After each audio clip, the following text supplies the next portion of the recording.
evening. Welcome to today's edition of Let's Talk About. Let's Talk About is a program put together by Trinity United Church to enable us to discuss topical issues that confront us as Christians. For today's edition, we will discuss World AIDS Day.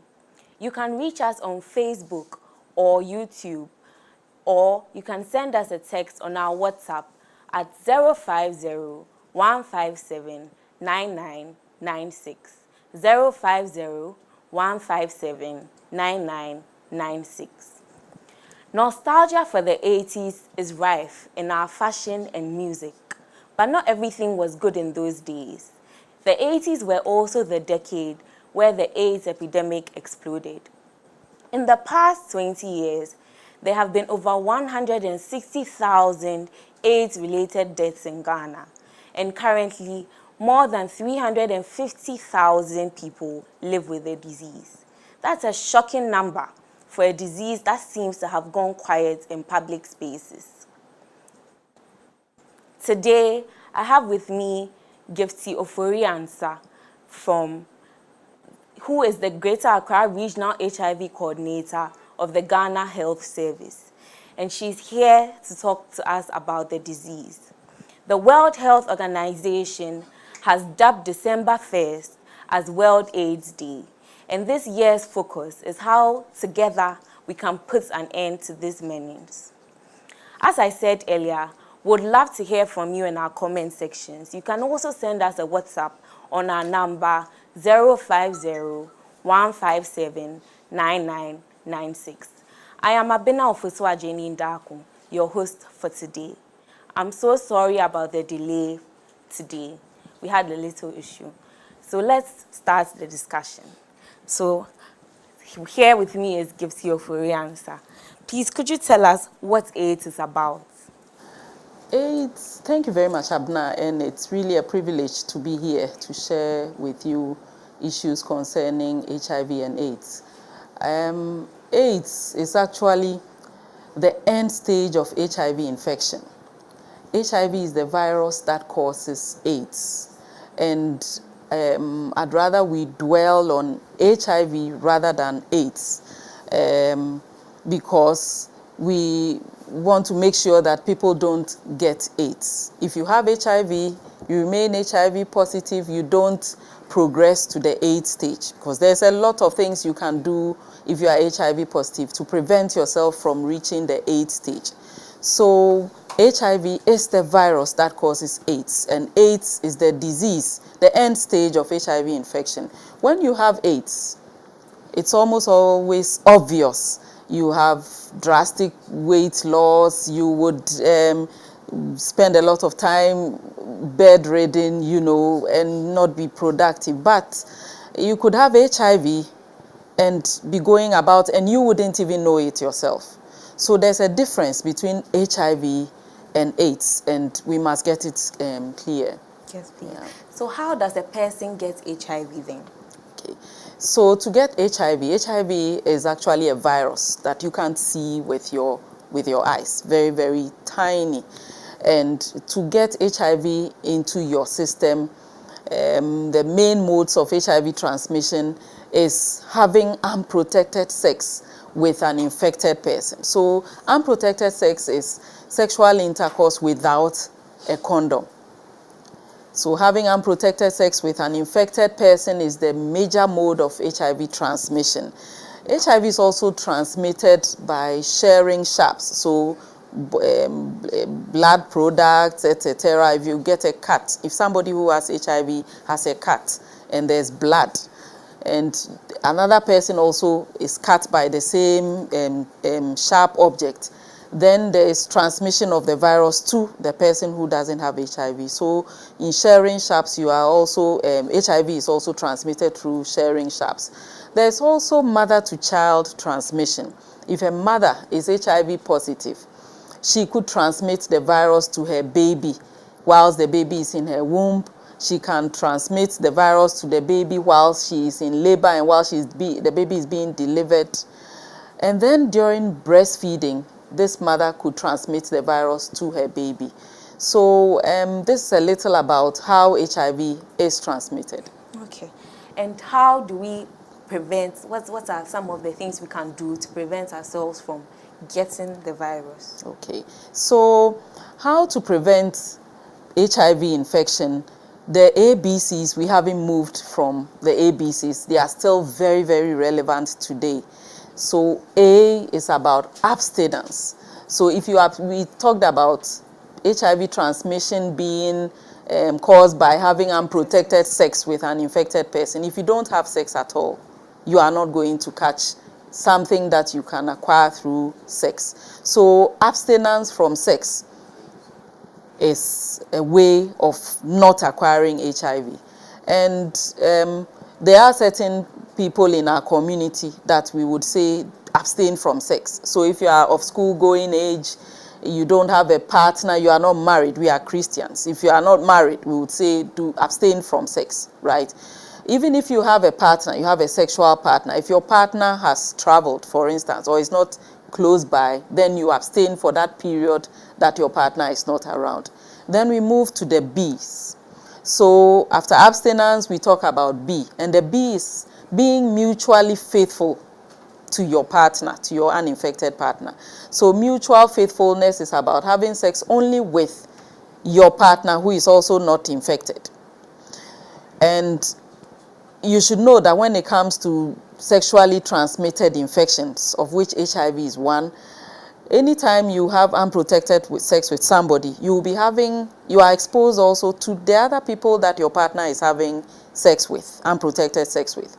So being mutually faithful means that you have just one partner and you do not step over your partner, or you do not go behind your partner and have sex with other people. So just one partner, and that's it, mutually faithful to each other.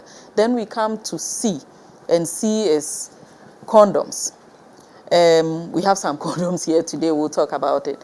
So C is about condoms, and it's just condoms, but correct and consistent use of condoms.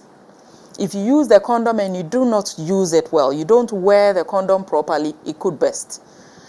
You have to be consistent and say that anytime I have sex, I'm going to use a condom. You don't say I'm using condoms only on Mondays and you are going to leave Tuesdays out. If you do that, it is not consistent. So it has to be very, very consistent. And condoms are very, very effective. We even move to the D's and talk about don't share sharps, because sharing sharps, if you are exposed, you could get HIV. So these are the means by which HIV can be prevented. HIV transmission can be prevented. Nice, please. And is the HIV infection a terminal one? Okay, so this day and age, HIV infection shouldn't be terminal. When we say something is terminal, it means it's something that's going to end your life, right? You are going to die with it all. So AIDS is terminal. We say AIDS is the terminal stage of HIV infection. So if somebody has HIV, the virus in their blood, they could live for a very, very long time if they know and they do something about it. They could live for a very long time. HIV is not necessarily terminal, but once you get to the AIDS stage, which is the end stage of HIV infection, then it could be terminal if you still don't do something about it. Awesome. Yes, please. If you said about knowing your status, Yes. as whether you are HIV positive or HIV negative. So how does a person know their status, and how frequently should you know your status?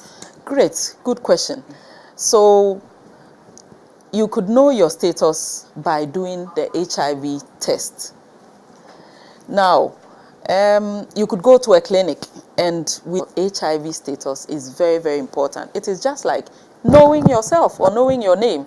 So if they call you Gifty Answer, this is Gifty Answer, I should know my status. It is very, very critical that each person knows their status. So the test is done in the health facility. And now we have self-test kits that are available. This particular brand is for free, can be delivered to you at home, in your workplace, or wherever you want it to be delivered to you. So you can perform this test by yourself, and within 20 minutes you would know your status. It's a screening test, and once you use oral fluids to perform this test. A lot of people are squeamish, they're afraid of blood, they don't want to. You don't need blood to do this test. Apart from this test, there are other tests on the market. Some you can get from pharmacies for a fee. Some you would need blood to run it. But this particular one, you do not need blood. You just use oral fluids, and then you can also test in the comfort of your home. That's the nice thing about this, that you can stay at home and you can do the test. Now, when you open this pack, there are leaflets in there in English and in Akan, so you can read it. There's a scan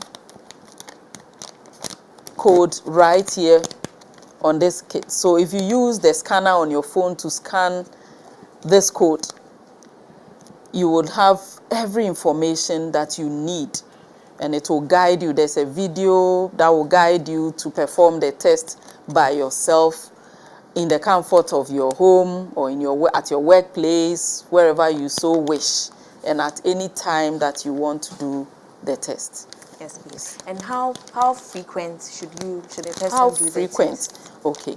So at least you should do, it depends on your risk or your exposure to risk. So let's say you have a partner who everybody should know their status. So if you do your test once a year, it's fine, depending on the number of exposures or the kind of risk of exposures that you have had. Usually we ask that if you have exposed, let's say you've gone to have unprotected sex with somebody whose status you do not know, of course, that test you performed 6 months ago that said you were negative, you can't hold it. You understand? You can't go by that. You actually need to know what has happened since you got exposed again. When you perform the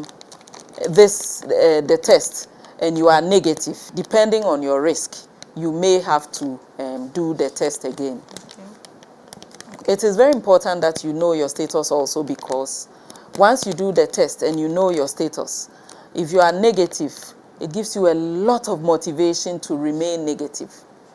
That, oh, I'm negative, so now I'm going to adopt a healthier lifestyle, use the condoms, abstain when I'm supposed to abstain, etc. And if you test and you are positive, we've come a long way from the times where we didn't have any antiretrovirals. Once you tested and you're positive, then that would be a death sentence for you.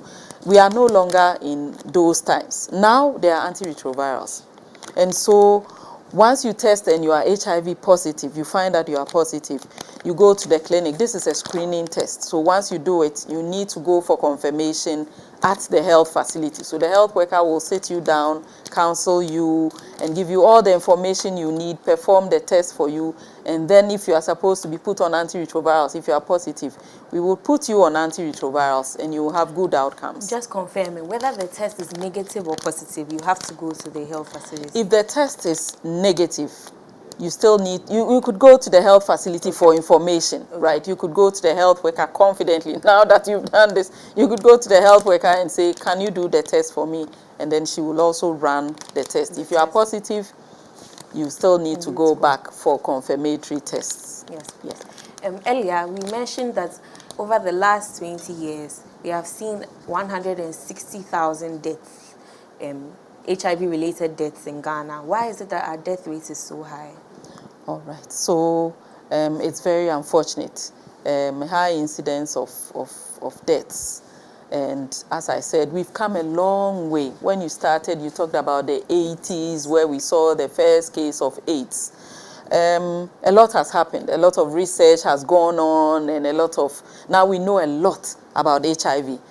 Before, we didn't know so much. We're now learning, and each day brings a new experience to us. So the World Health Organization supports us with technical information. The experience we have with our patients and our clients has also given us a lot of information, a lot of experience to handle our cases. So we've done a lot. We've come a long way. Now, when you test positive, there are antiretrovirals for you that you can take. So it's not a death sentence. you can do something about it. At first, you could see people with AIDS, and once somebody becomes HIV positive, the only logical thing is for them, the next step would be AIDS, because there were no interventions. But now there are. There are several interventions. There are medicines that you can take reduce your risk of picking HIV or acquiring HIV from your partner. So a lot of development has come up, and we've come a long way. Yes, please.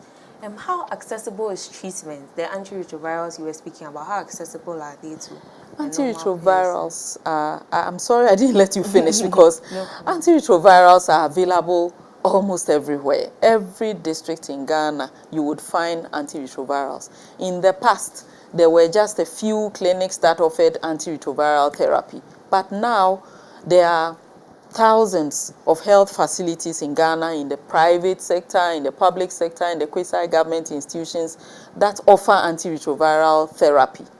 And so it is more accessible. You don't need to travel long distances.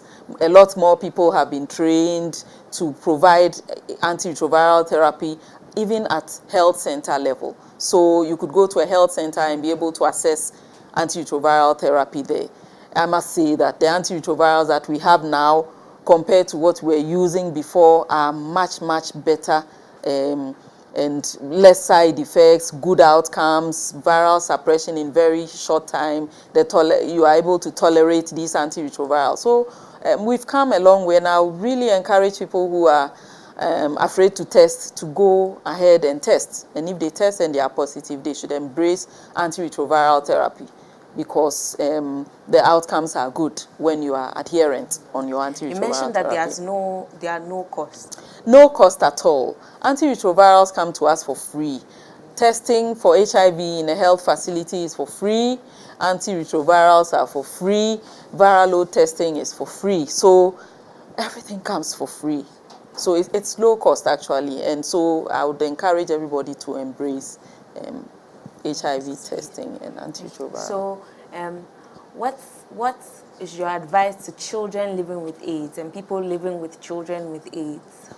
All right. So, yes, as I said, HIV could be transmitted from mother to child. So you would have children that could be HIV positive.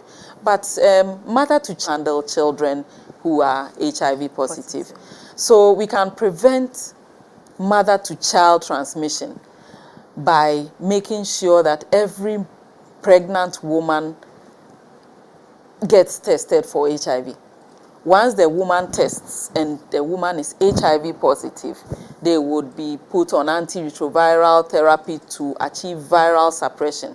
Once your viral load is very, very low, the risk of transmitting HIV to your unborn baby whilst you are pregnant is minimized. So you have to assess care when you are HIV positive. From when you are pregnant, you need to assess antenatal care from a health facility, from a skilled worker who will test you for HIV and give you antiretrovirals if you are positive. Whilst when you go to deliver, the health worker, the midwife or the doctor, they know exactly what to do and what not to do for HIV positive women who are in labor. And then when you deliver, you will also continue taking your antiretrovirals. And once you are virally suppressed, once your viral load is so low that the number of viruses in your system is low, to put it bluntly, the risk of transmitting the virus to the baby is low. So we can have HIV positive mothers actually delivering babies who are HIV negative. And that is a key way of stopping, one sure way of stopping HIV transmission. Because if you have babies who are born without HIV, then we have a generation free of HIV. So if you have a child who has been born to an HIV positive mother, they could be HIV positive or they could be negative. Everything you do for an HIV negative baby, you do it for that baby as well. So infant feeding, how you feed the child. And for HIV positive mothers, we ask that their children be breastfed exclusively for the first 6 months whilst the mother remains on her antiretrovirals, and then continues breastfeeding the baby, making sure the baby is sleeping under insecticide-treated nets so that they don't get malaria. They are their hygiene is up there, keep a very keen eye on the child so they don't fall sick, because when they fall sick, then they could deteriorate very, very quickly. So children in school, as I mentioned earlier on, if somebody has HIV, you don't acquire HIV from somebody by just being in school with a person or even sharing cups. We talked about sharing cups, but if they drink from the same cup or the same bottle or they play with other children, they are not going to transmit HIV to those children if that happens. So we need to be embracing these children. What we need to also do for children living with HIV is that a child will not get up and come to the clinic by themselves. It takes an adult to bring the child to the clinic to see the doctor. So we will encourage everybody who has a child living with HIV in their community or in their home or in their family to make sure that they keep their appointments, they go to the clinic regularly with the child to assess care. And if they see something going on with a child that they think this child is not thriving, it's not doing well, they need to go back to the clinic for the doctor to see the child. Yes, please. And then seniors living with HIV, with the HIV disease. Yes, so seniors living with HIV, I'm assuming we are talking about the elderly, we are talking about people who probably are not able to walk around and go get by themselves. They need somebody else to aid them. So helping somebody to bath, somebody who has HIV, helping them to bath and to sit in their wheelchair or to go to church, that will not give you HIV. We need to embrace people living with HIV. If they are elderly, we are asking that they adhere to the antiretroviral therapy. If you adhere and you take your medicines in line with what the health worker has directed, you will get very good outcomes. And there's something we call U is equal to U. When your viral load is undetectable, which is below 50 copies per mil, you are not likely to even transmit HIV to another person if your body fluids, if a person comes in contact with your body fluid. So we need to make sure that everybody who is HIV positive is found. You mentioned 350,000 people living with HIV in Ghana, and as at now, we have identified only about 250 or so. And so there are still about 100,000 HIV positive people who probably don't know their status, or they know their status, but they are not accessing care. We need to find these people. And it will take encouragement, it will take public come forward. So if everybody knows their status, like they know their name, I'm sure we'll find those 100,000 people and then put them on treatment. And once they are put on treatment and they adhere to treatment and remain on treatment, they will be virally suppressed. They will be able to live healthy, go to work or go to school or go to church as we want them to. We'll take a short break now. We'll be back shortly. Okay. You can send in your questions on our WhatsApp and YouTube and Facebook as well. With the growing challenges of life in light of enlightenment, the Christian is faced with the difficult task of balancing survival within a secular system and at the same time living a Christian life that pleases their Maker. It is for this reason that we need to have frank conversations on the many issues of life through the Christian lens. So, we bring to you Let's Talk About. On Let's Talk About, we talk about health, career, dating, marriage, family, divorce, politics, finance, and all the issues of life that the Christian is confronted with on a daily basis. Join us this and every Wednesday on the YouTube and Facebook pages of Trinity United Church Legon, and let's talk about life as Christians.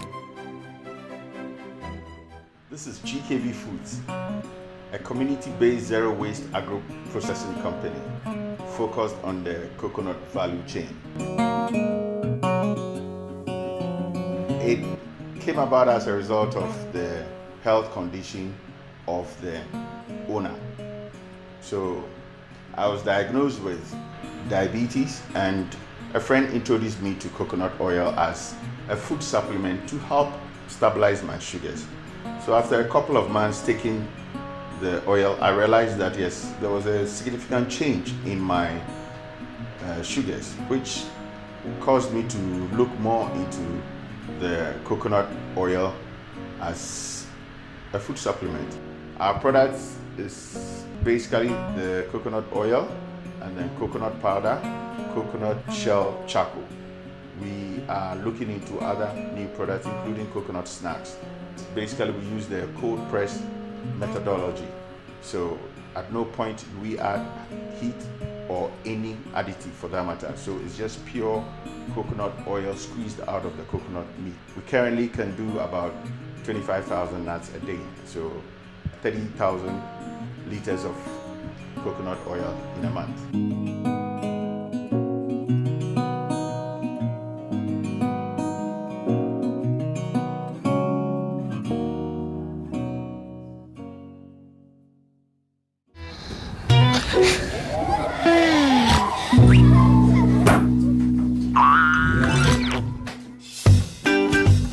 Inferior LED lights may tire your eyes over time.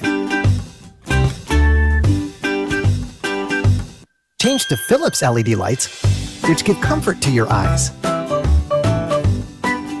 Gentle on your eyes, brighter for your home. Philips LED lights. Innovation and you. Philips.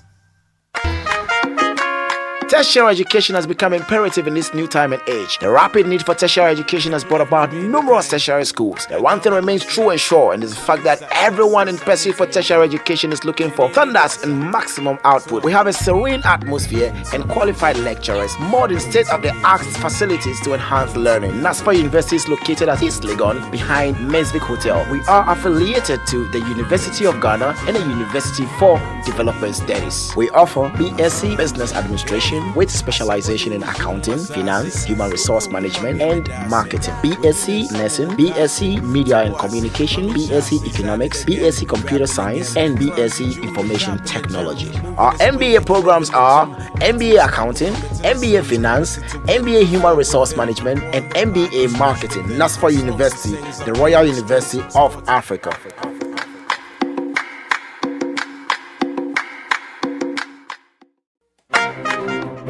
With the growing challenges of life in light of both global and domestic development, the Christian is faced with the difficult task of balancing survival within a secular system and at the same time living a Christian life that pleases their Maker.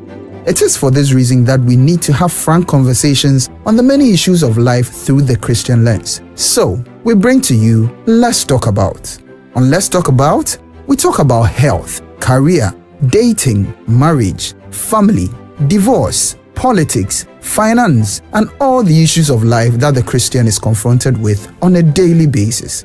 Join us this and every Wednesday on the YouTube and Facebook pages of Trinity United Church Legon, and let's talk about life as Christians. Welcome back to Let's Talk About. This evening we are talking about HIV and then how it leads to AIDS, how we can prevent HIV and living with the disease. So, I would like us to talk about the stigma and discrimination that comes with having the HIV infection. Thank you for asking. Stigma is something that actually drives the HIV epidemic. Stigma is a prejudiced way of seeing certain people. So people assume that somebody who has HIV is someone who has multiple sexual partners, or somebody who is immoral. But unfortunately, that is not so. And so when we stigmatize people, they tend to coil into their shells. So they say, because of stigma, people are unable to access care. Because of stigma, I wouldn't test because I don't want to know. Because of stigma, I tested, I'm positive, but I don't want to go to the clinic to take my antiretrovirals because someone will see me. Stigma results in discrimination. When you are stigmatizing, when your stigma are not coming to the clinic, I said antiretrovirals are free of charge, and yet somebody is not able to access it just because they are afraid people are going to look down on them and call them names, etc. So as much as possible, we all need to jump on board the bandwagon and make sure that we bring stigma and discrimination to the barest minimum. I think as Christians in church, we are encouraged to love one another, right? Irrespective of their backgrounds or whether they have HIV or not. We should be welcoming and embracing everybody and helping them and sharing in their problems, helping them to address the challenges that come day in and day out. And so stigma is something we need to actually fight against. And then community activism. How can the community come together to help fight? So community activism, you know, this year's World AIDS Day, which was observed on 30th of November, because the Farmers' Day was on Friday 1st December. The theme was Let Communities Lead. So we realized that communities wield a lot of influence, and community leadership at community level is also very, it's something that you cannot community, not necessarily a geographical area, people living in a certain geographical area, but a community of churches, a community of Christians. So a community of people in Trinity United Church. Trinity is a community. So we can come together, young people, like a lot of activism. You are all over social media, putting things out there. We can resolve that as young people, we will come together, or as Christians come together and make a lot of noise about HIV and put it up there on the top of our agenda, so that we are constantly talking about HIV and we are reminding people about HIV. And so community activism is a good tool that will help us to get to where we want to go to. Okay, you mentioned the church as a community, but aside that, is there a particular role the church can play as a religious body? Yes. So in Ghana, we have a significant number of Ghanaians who are Christians. So imagine if the church decides that we are going to talk about HIV not only in December, not only related to World AIDS Day, but maybe every fourth Sunday, Reverend will talk about it. Church leaders wield a lot of influence. Religious leaders would tell us, do A, B, and C of influence, and they could lead this fight against HIV. Yes, so they have a significant role to play, to tell people that, oh, it's okay. You have HIV, doesn't mean you are immoral. You know, we are embracing you. If there's a church leader who is HIV positive, they could stand up one day on the pulpit and say, I'm HIV positive. I'm the pastor of this church. I'm HIV positive. I'm taking my antiretrovirals. Or I'm the pastor of this church. I have done the HIV test. Make sure that all of you do it. Imagine the number of people who would buy into that and the number of people who would want to know their status. Pastor encouraging all of us to know our status. It will be done. So activism, community leadership, church leadership, the religious leaders wield a lot of influence, and I think they should take the lead in the fight against HIV. We have a question from Ellen Soa. Yeah. She says, if we are testing HIV with saliva samples, how do we say it does not transfer through saliva? Great. That's a very beautiful question. Okay, so I talked about the self-test kit, and I said we use oral fluids. Oral fluids use. I was trying to avoid the technical things so that it will make things easy for us, but I'll try and delve into it and try and make it as simple to understand as possible. When the HIV, the virus, enters your body produces something called HIV antibodies in response to the presence of the virus. Now, these test kits that we use, they test for HIV antibodies, not the virus. Once you test positive, it means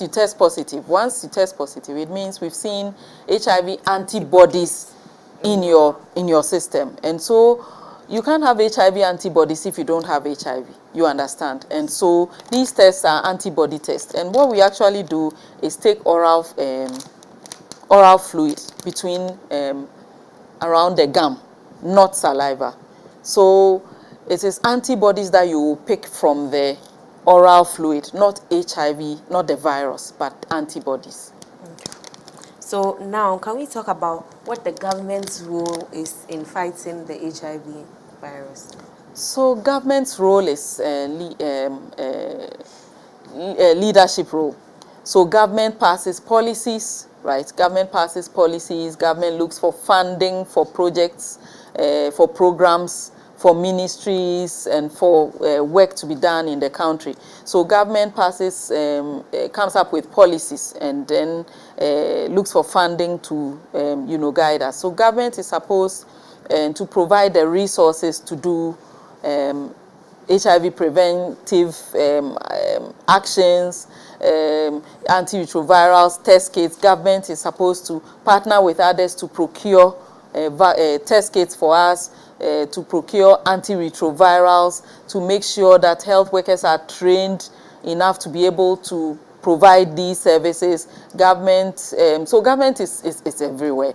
Government looks at the social aspect too. HIV has a lot to do with the community more than even the health facility. So policies in our community so that young people will have access to information, young people will be engaged in things that would help them to build themselves rather than run into trouble and acquire HIV. And so government is everywhere.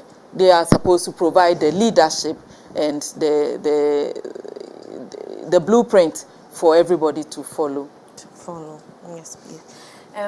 What is Project 95, 95, 95, and how are we as a country dealing with that? Okay, so the 95, 95, 95 are actually global targets. UNAIDS 25, every country should be able to find at least 95% of people living with HIV. 55 is about the people who know their status. We are expecting that 95% of people who are HIV positive who know their status will be put on sustained antiretroviral therapy. So that's the second 95.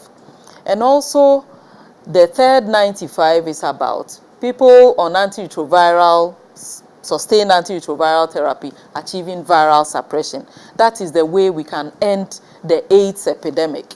So come the year 2030, we don't want to see anybody with AIDS.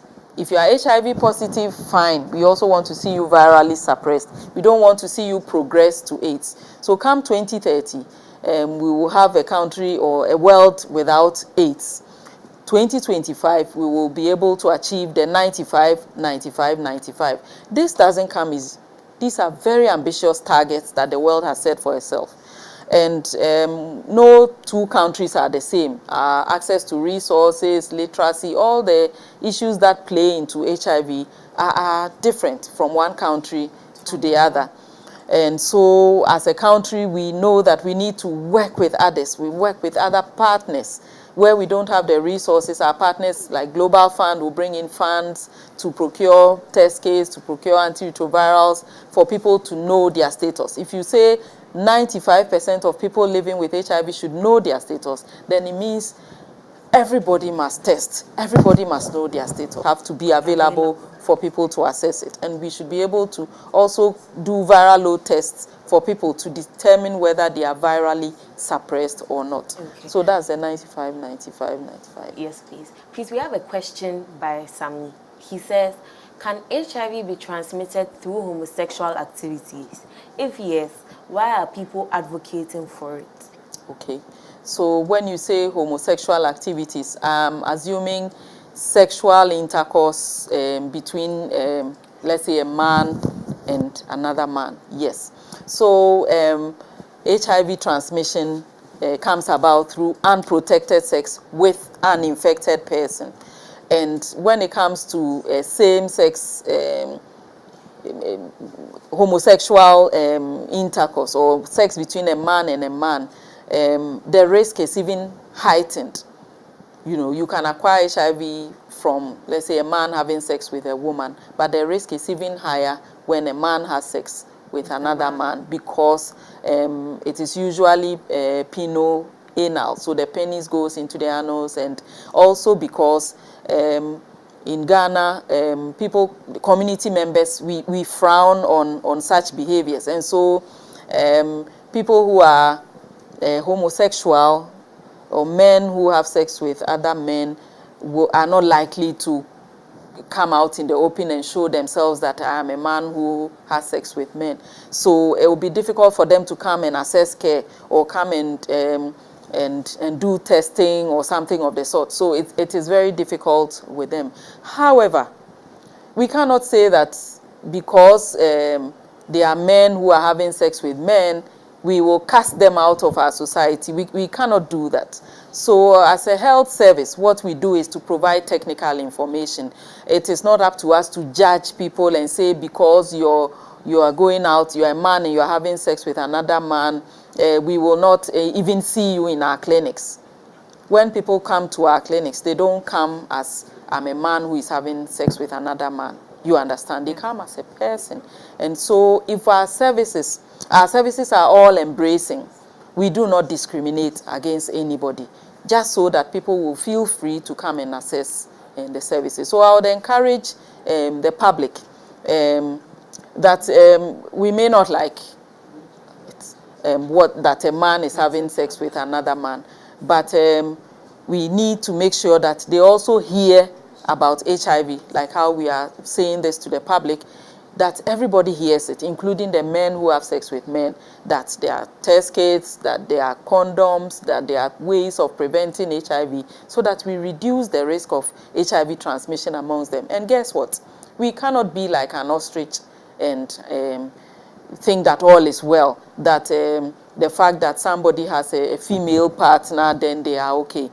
Because guess what? Someone can be a man who is having sex with another man and still have a female partner, you see. And so HIV transmission also would go through there into the general population to somebody who has a female partner. If that lady who is having sex with a man who is having sex with a man becomes your girlfriend, what do you think will happen? So it is our duty to make sure that we come together as a community and talk about these issues out in the open and make sure that the guidance is given, the support is given to everybody in our communities, including men who have sex with men. Okay. As a country, what can we do to achieve our 95-95-95 goal? As a country, first and foremost, we need to actually do a lot of education, public education. We have to let people know about HIV, certain basic facts about HIV, and to reassure people that we have what it takes. We have test kits that you can even access from home. Everybody has a role to play when it comes to these targets and achieving them.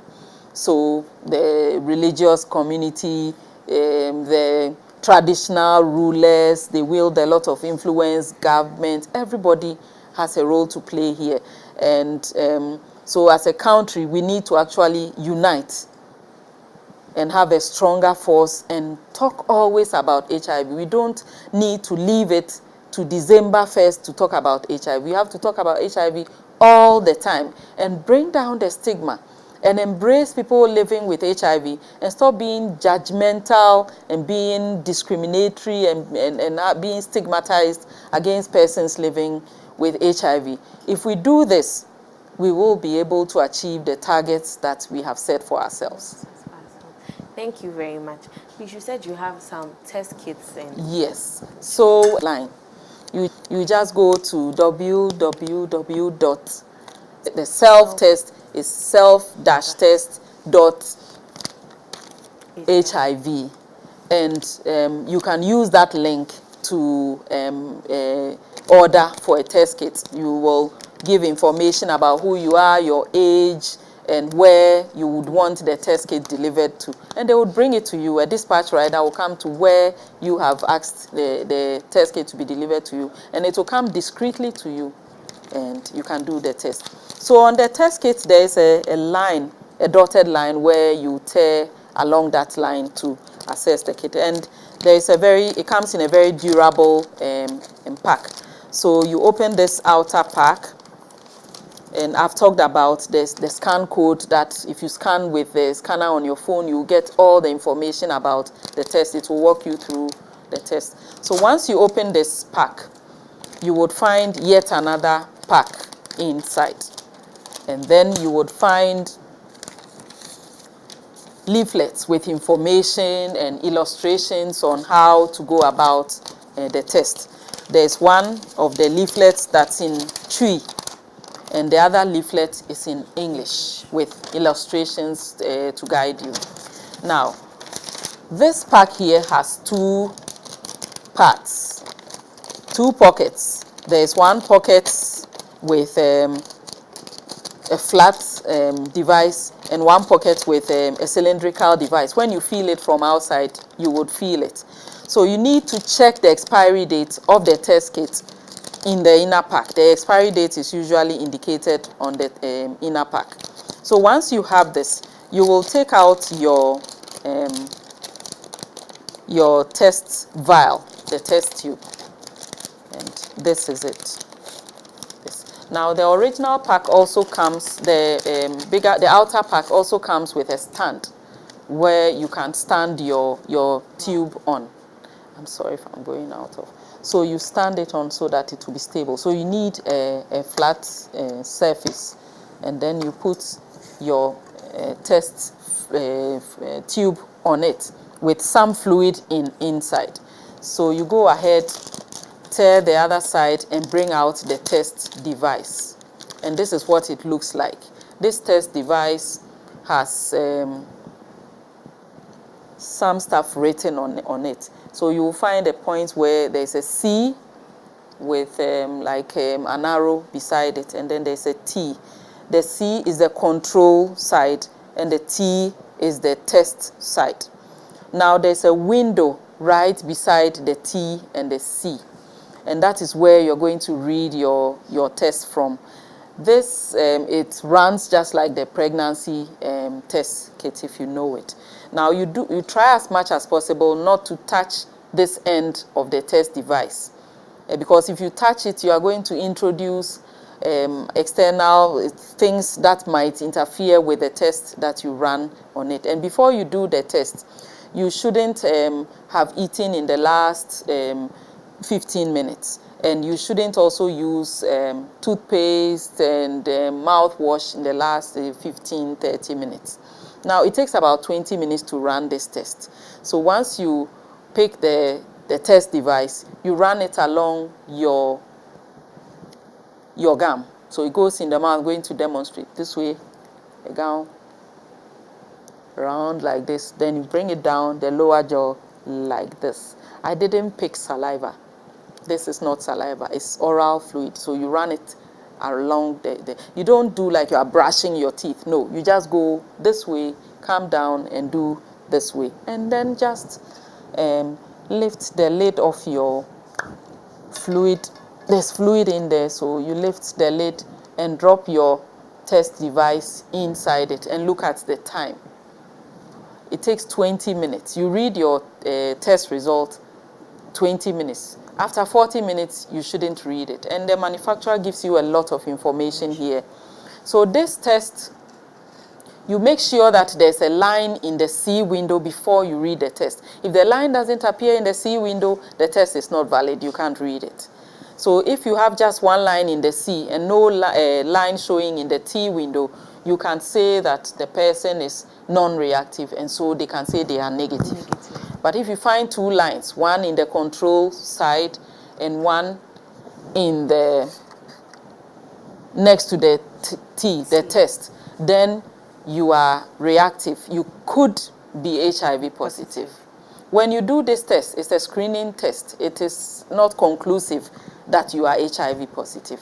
It will only say you could be HIV positive. So you should go to the clinic for confirmatory tests to be done. And one thing with the tests is that they won't tell you, if you are HIV positive, the test kits won't tell you who infected you with HIV, how you acquired HIV. Nobody knows how somebody acquired HIV. Once, it will only tell you you are HIV positive. Very, very non-discriminatory. Yes. So we run the test, and then you have the test outcome. So you see, there's no blood. right? There's no blood. I just use oral fluid and we are good to go. When you are done with the test, because we are conscious of the environment, as Christians we are conscious of the environment, right? And so we make sure that we put this together and then we wrap it nicely and dump it in the general waste. You don't flush it. The general waste is fine. You are not going to infect anybody if you put this one in the general waste. Please, we have a question by Ellen Soa. She says, what do you do when you find out someone is HIV positive and yet promiscuous? Okay, so that's a very interesting question. We get it all the time. So if somebody is HIV positive, how will you know that person is positive and that person is promiscuous? You might find that there are laws in Ghana that if you actually willfully transmit HIV to another person, it's against the law. You could be prosecuted in the court of law. And so if you are HIV positive and you know you are HIV positive, you don't go deliberately trying to transmit HIV to another person because it's against the law. And also because when it comes to HIV, sharing is never caring. If you are HIV positive and you try to share with others that, oh, somebody infected me, I'm going to infect others. Anytime you go and have unprotected sex with somebody who may be HIV positive, who is HIV positive, you will be reinfecting yourself. So if you are HIV positive, keep your status. Don't share it with others. Now, what we can do as a community, if we have people living with HIV, it's also, what I must say quickly is that the fact that you find somebody with another person, maybe I pick a gentleman and he's sitting in my car, you cannot conclude that this person is having unprotected sex with me and I'm trying to infect him with HIV. So usually it's very, very difficult to prove. You may suspect, but you cannot prove it. So what we do is education. So the community members can talk to this person and tell him or her that it is not a wise thing to do if you are HIV positive and be having multiple sexual partners and be having unprotected sex with them. So you can talk to this person at the community level and do public education. You don't go telling their partners that this man is, because for all you know, they are not HIV positive. Can we talk about funding for HIV? So funding for HIV, the country has partners. Global Fund is one of such. So Global Fund is a fund that has been put together. Kofi Annan, the late Kofi Annan, the former UN Secretary General, is one of the people who initiated this, that countries put together some funds to support these initiatives or these efforts to address the HIV, TB, and malaria. And these are issues that confront us a lot here in Africa. So Global Fund funds a lot of the HIV activities. Ghana AIDS Commission, which is under the office of the president, has told us that funding, they are dry. They don't have enough funding to do the things they want to do to reduce the incidence, to prevent HIV, and to do the things that they plan to do. And so they have even come up with a short code where you can contribute as a community member. You can contribute towards this drive, this drive to get funding for Ghana AIDS Commission to run.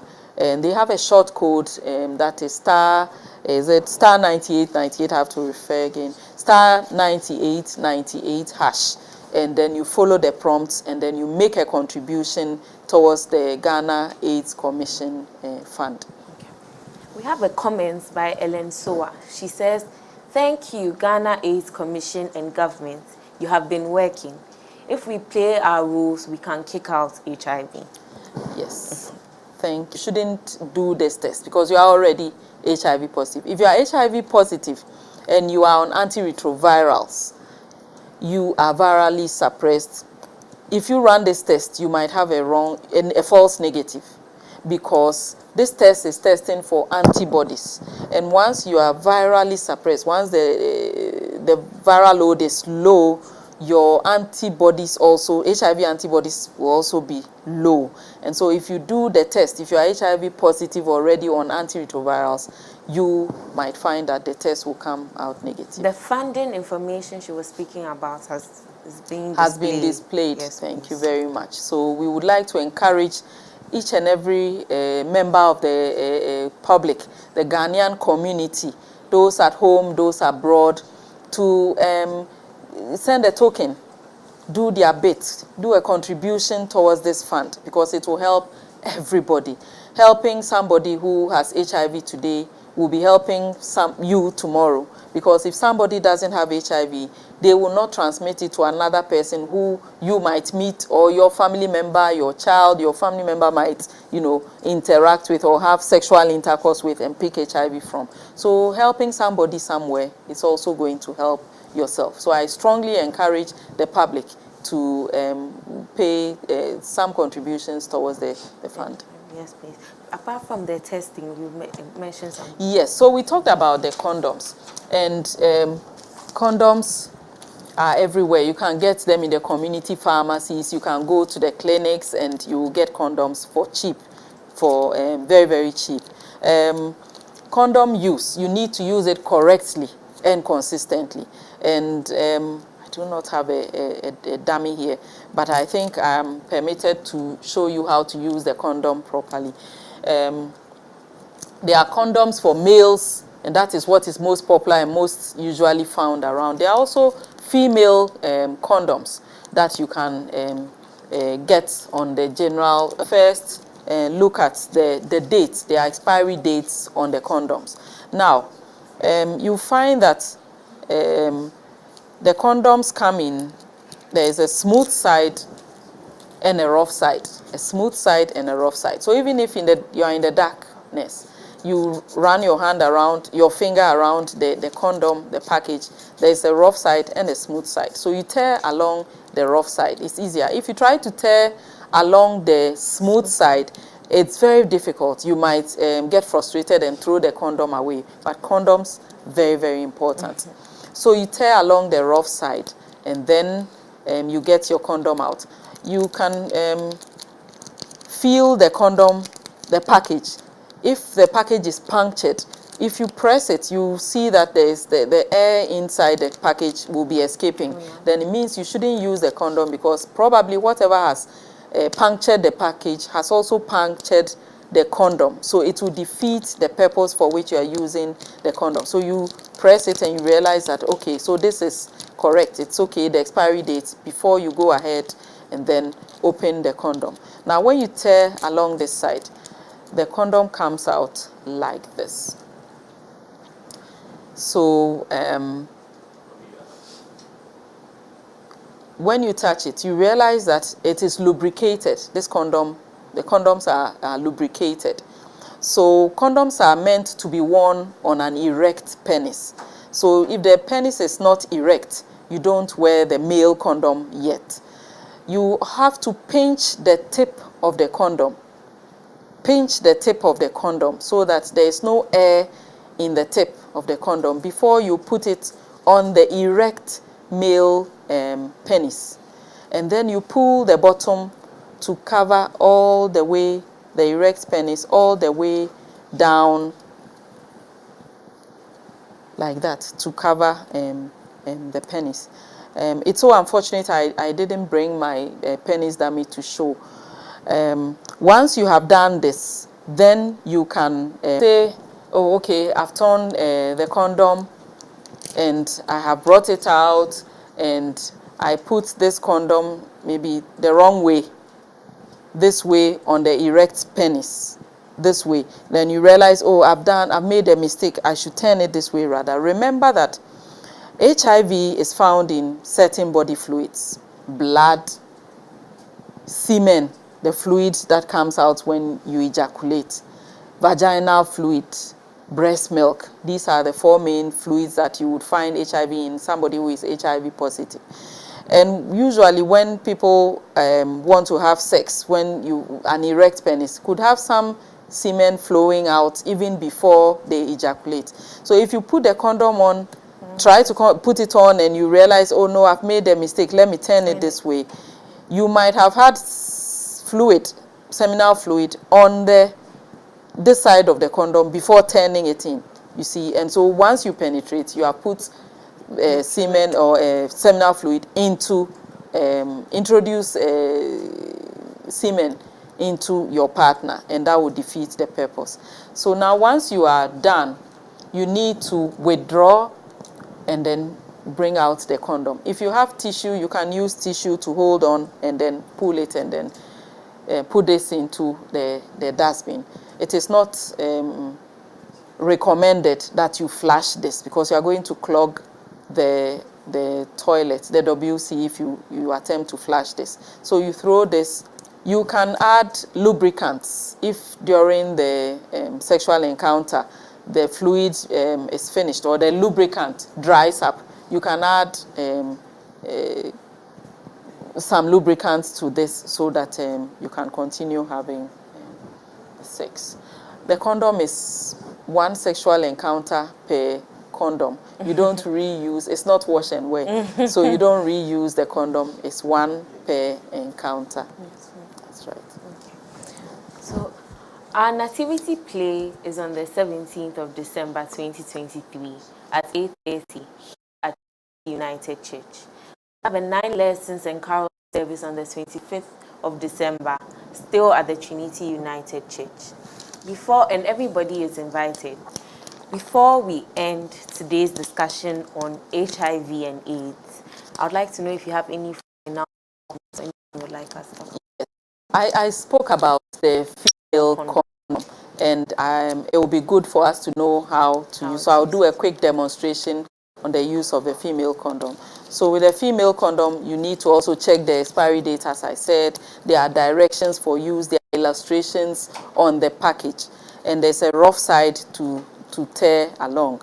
So you tear the condom. I have lubricant on my hand, so it's becoming difficult. And bring out the female condom. It looks completely different from the male condom. So you see, with a female condom, it looks very big compared to the male condom. There is an inner ring, and this is like a cushion. There are some of the female condoms that have a ring like this outer ring inside, but this particular brand has something like a foam inside it. And so you're going to hold this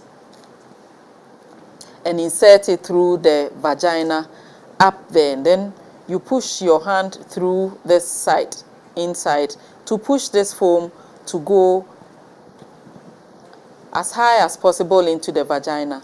And then this side, this outer side, so this is inside the vagina, and this outer side is going to cover the vulva, or the outer part of the vagina, what you see outside is going to cover it, so that when you are going to have intercourse, the male, you need to guide the penis to go through the right part, to go through here, because if you do not guide, maybe in your haste, you might end up passing the wrong